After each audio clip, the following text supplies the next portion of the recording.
le triomphe, si vous voulez, la domination exercée par l'Europe et les pays formés à partir de l'Europe, c'est une chose, je ne veux pas dire récente, mais enfin c'est une chose qui date du XIIIe, XIVe siècle.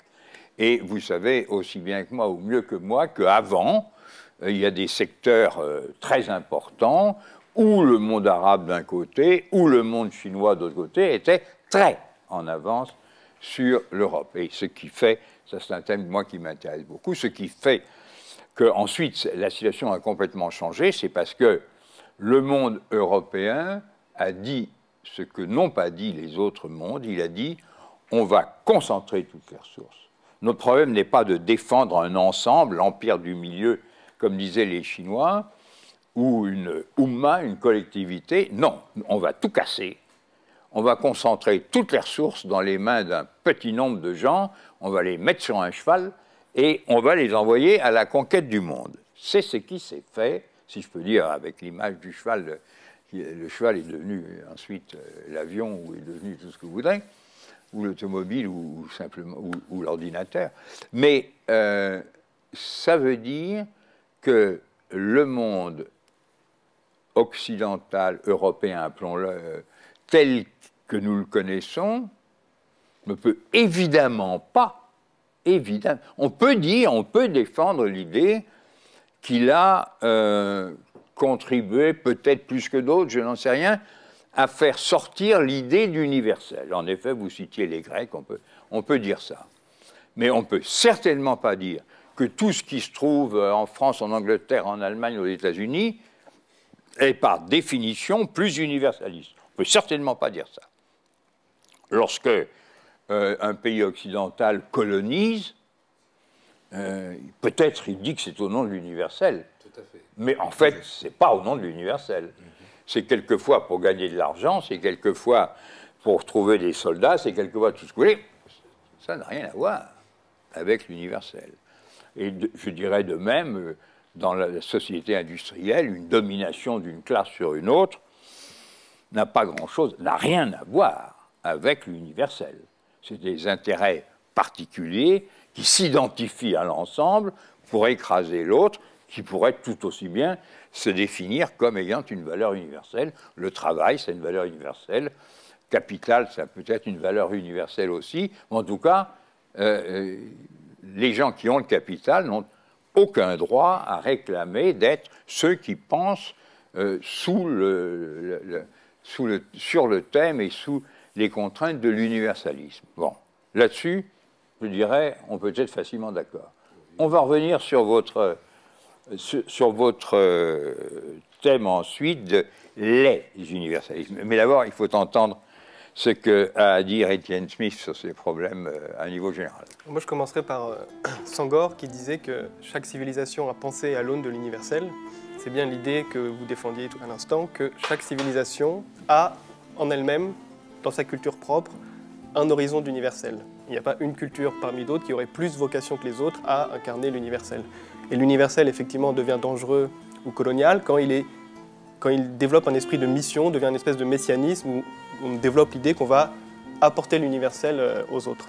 Et effectivement, réfléchir là, au début du XXe siècle sur les questions de l'universel, c'est s'affranchir du 21e siècle, pardon, je suis déjà d'un siècle de retard, c'est de s'affranchir justement de la pensée du 19e et du 20e siècle colonial et réfléchir à des formes de pluralisme de l'universel. Et on peut chercher par exemple les sources de cette pensée chez Michael Walzer quand il défend l'idée d'un universalisme réitératif.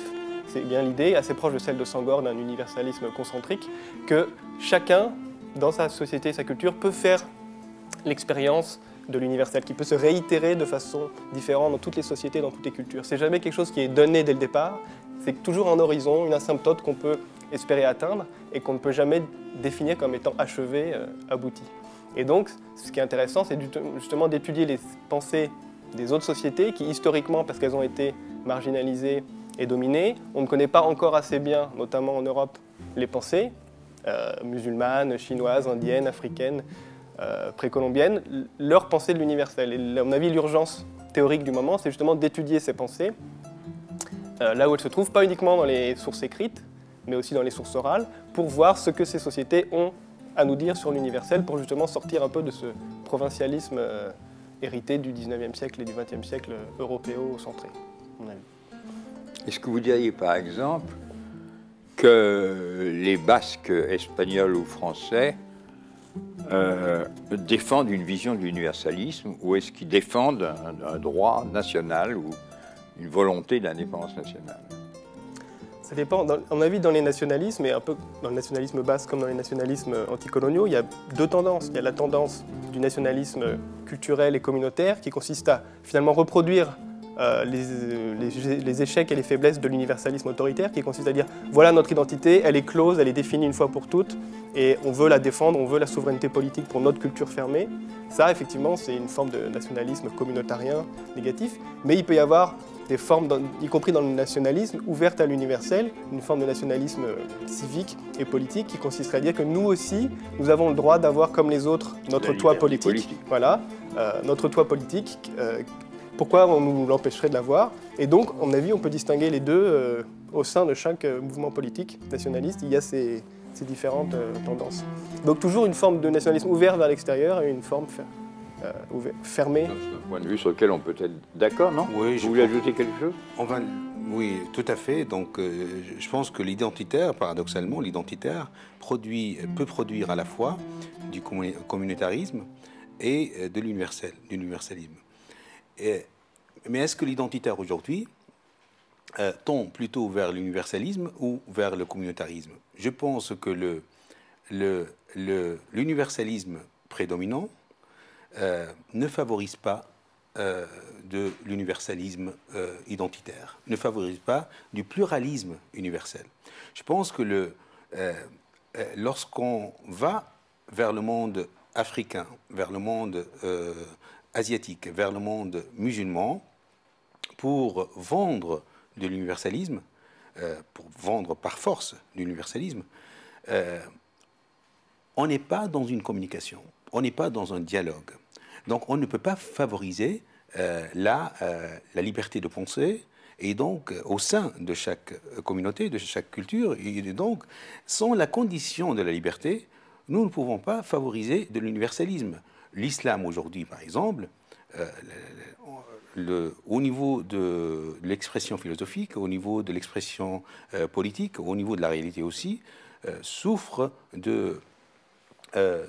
du pluralisme. Et donc, il est complètement faux de dire que les tendances salafistes sont des tendances idéologiques pluralistes. Les tendances salafistes idéologiques expriment une frustration, expriment un déclin de l'universel, et donc expriment la fin d'un débat intra-islamique. Il y a un problème d'altérité dans la pensée musulmane, comme il y a un problème d'altérité dans tout système de pensée aujourd'hui, malheureusement. Ce que vous dites en ce moment, on pourrait dire aussi, enfin on pourrait l'appliquer aussi bien aux conceptions de M. Bush, tout à fait, oui. Disant je fais mon djihad, si vous voulez. Le djihad à la bouche. À la bouche, au nom de Dieu, chrétien, contre des gens qui sont des diables, ou je ne sais pas comment. Bon, là-dessus, je dirais que on est d'accord sur ce que vous avez dit l'un et l'autre, parce que tout ça est quand même très proche. C'est-à-dire que, j'aime bien les formules que vous avez employées, c'est-à-dire qu'à partir, vous avez employé, je dirais avec d'autres mots, pratiquement la même idée, qui est, si je pars de l'identité, de la définition donc de l'intérieur, d'une culture, d'une société, de tout ce qu'on voudra, appelons ça en effet, si on veut, je prends une identité, je suis, je sais pas quoi, je suis musulman, je suis coréen, je suis, etc. Je suis sociologue, je suis, enfin vous comprenez, on peut le prendre dans toutes les dimensions, pas du tout uniquement nationale ou religieuse. À ce moment-là, je peux juger les gens par rapport à mon identité, c'est-à-dire les exclure. Les gens différents sont exclus. Bon, qu'est-ce qu'il faut pour que les gens différents ne soient pas exclus? Et en effet, je crois que c'est vous qui avez employé le mot d'altérité, qui aujourd'hui reçoit grande circulation dans les milieux intellectuels. Et donc, qu'est-ce qui fait que, quand je dis moi, j'exclus l'autre, ou au contraire, je me définis tout de suite par rapport à l'autre qui a les mêmes droits que moi à partir de sa propre identité?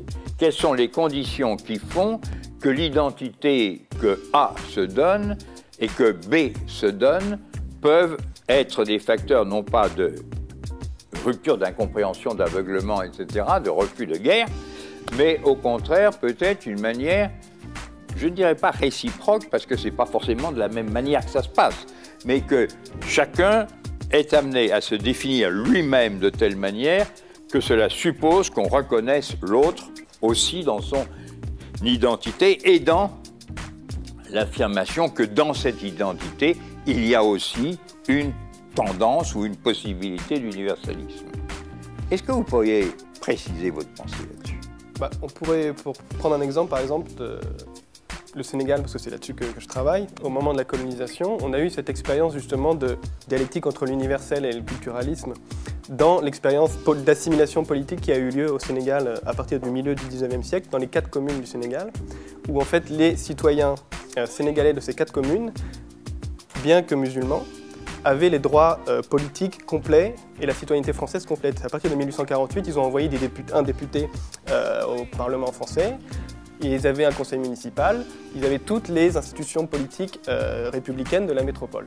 Et pourtant, ils ont gardé leur statut personnel musulman, alors qu'en Algérie, justement, on refusait la citoyenneté aux indigènes musulmans parce qu'ils gardaient leur statut musulman.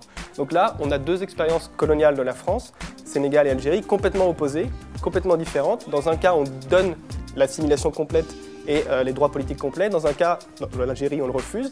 Et à mon avis, cette différence de ces 2 exemples permet de comprendre l'intérêt qu'il y a à ce que cet universel accepte de dialoguer avec d'autres cultures, ce qu'il a accepté de faire dans le cadre du Sénégal colonial, ce qu'il n'a pas accepté de faire dans le cadre de l'Algérie coloniale. Et, bon, je ne vais pas faire de téléologie, mais les conséquences que ça a eu peut-être aussi sur le post-colonial sont intéressantes à étudier, de voir que là où l'universel accepte de s'ouvrir à l'altérité, on a eu des expériences plus ou moins heureuses politiquement, puisque les individus citoyens des 4 communes au Sénégal se sont appropriés ces droits et ont reformulé dans leurs propres idiomes ces droits politiques universels. Ils ont montré que l'universel peut se vernaculariser, peut s'approprier et devenir autre chose que son inventeur initial avait prévu. Et là, à mon avis, ce sont des expériences intéressantes d'ouverture de l'universel à la réappropriation, à la réinvention de la différence au sein même de l'universel par des individus qui n'étaient pas inclus au départ.